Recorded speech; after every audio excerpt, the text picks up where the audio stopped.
Pia says, TYT member from Denmark, good luck, America, and do a hell of a good job getting the Trump swamp drained and imprisoned in 2021. Maybe to some extent drained. I don't have a lot of faith in terms of the imprisoning. Oh, by the way, Adrienne, there was, I think it was it Michael Cohen said that one of the things about all these pardons that are being thrown around is that now, in theory, they could be pulled in and have to testify because they lose their ability to take the Fifth Amendment. Is that actually a thing? That is a thing. So your Fifth Amendment right against incrimination, it's a right you have not to get yourself into trouble. But once you essentially get a pardon, or even maybe you have an indemnity deal from a prosecutor, then you don't have any fear of getting in trouble. And thus, there's no protection for that right there because it really doesn't exist.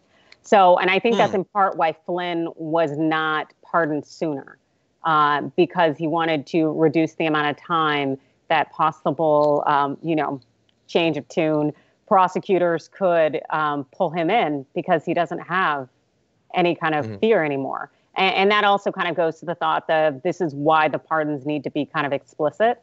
But there's so much uncertainty in the legal doctrine as it concerns pardons, presidential pardons, and how broad they truly are. And so it's just going to be interesting whether the next administration is actually going to do something about it, or whether Trump's going to try to self-pardon because the law isn't there.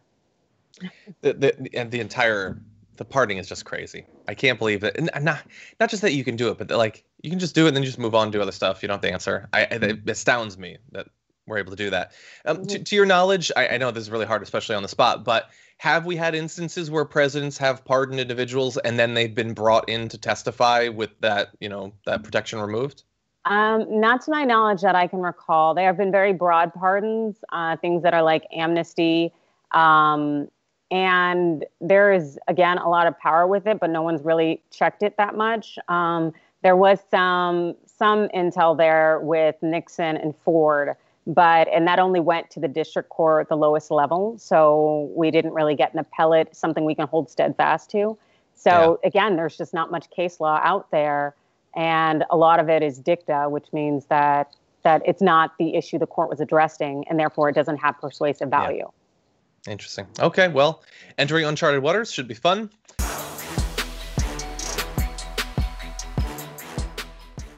Check out the Damage Report podcast each day, wherever you get your podcasts, whether Pocket Casts or Stitcher or iTunes.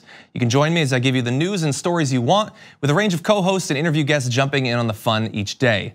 Again, that's the Damage Report, wherever you get your podcasts. And if you get them at iTunes, don't forget to rate and review. Sometimes I'll read them live on the show.